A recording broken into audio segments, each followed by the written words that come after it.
Hi everyone! Magandang araw po sa lahat. Ako po si Jerome Lotok Burias at ako po ay may karangalan na magsilbi bilang isang chairperson ng Peace Sauce Producer Cooperative. Habang nagsisimula tayo sa bagong paglalakbay na ito, masaya akong ipakilala ang bagong logo ng ating kooperatiba. Ito ay sumisimbolo sa pagkakaisa at pagpupursigi ng bawat miyembro ng kooperatiba upang makamit ang isang layunin. Na may pagkakapantay-pantay ang bawat miyembro ng aming kooperatiba at patungo sa tagumpay. Ngayon po ay ipapaliwanag ko sa inyo kung ano nga ba ang CDA o saan natin to mayahalin tulad. Saan ba mayahalin tulad ang CDA Flywheel? Para sa amin, ang CDA Flywheel ay may halin tulad sa gulong na nagbibigay ng lakas sa ating kooperatiba para tuloy-tuloy na umunlad. Kapag nagsimula ng gumalaw ang gulong, mas madali nang patakbuhin. Ganon din sa ating kooperatiba. Kapag may mga nagawa na tayong magaganda, mas lalo tayong magiging matatag at makakagawa tayo ng mas maraming magagandang bagay. Parang ang ibig sabihin, kailangan lang nating simulan ng paggalaw at magiging mas madali ang pag-unlad ng ating kooperatiba. Siyempre, walang perpektong estratehiya. Kailangan din nating bigyang pansin ang mga natatanging pangangailangan ng ating kooperatiba. Ang co-op namin ay humarap sa isang problema na hindi lang sa amin, kundi pati na rin ang ibang co-op or business ay nararanasan ang ganitong uri ng problema. Ito ay ang pagkalugi.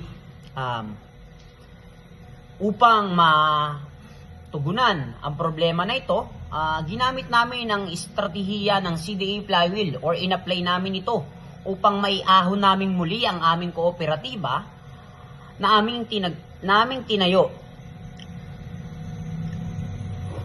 In-apply namin ang mga natutunan naming strategy sa CDA Flywheel. Tinipon namin ang aming mga miyembro upang mag-meeting kung ano ba yung mga dapat naming gawing hakbang upang may itaguyod namin muli ang aming kooperatiba sa pagkakalugi. At nakipag-cooperate kami sa CDA upang makahingi ng tulong upang makahanap ng pwede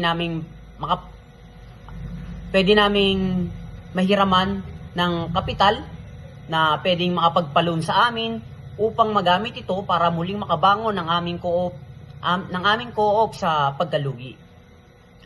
Ngayon, ito po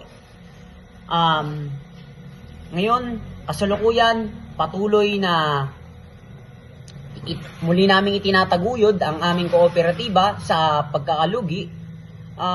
Narito naman po ang aming mga unfinished business.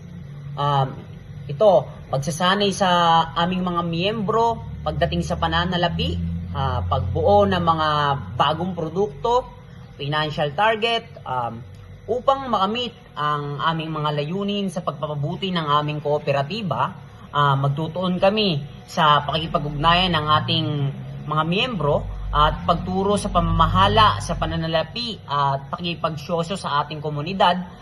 Naniniwala kami na ang pagtutulungan at pagkakaisa ng bawat isa ang magdadala sa amin sa masagana at matagumpay na kooperatiba. Muli, inaanyayahan ko po kayo na sumama sa aming paglalakbay patungo sa pagpapalago at patungo sa tagumpay. Sama-sama makakabuo tayo ng mas malakas, mas maunlad na kooperatiba. Maraming salamat po.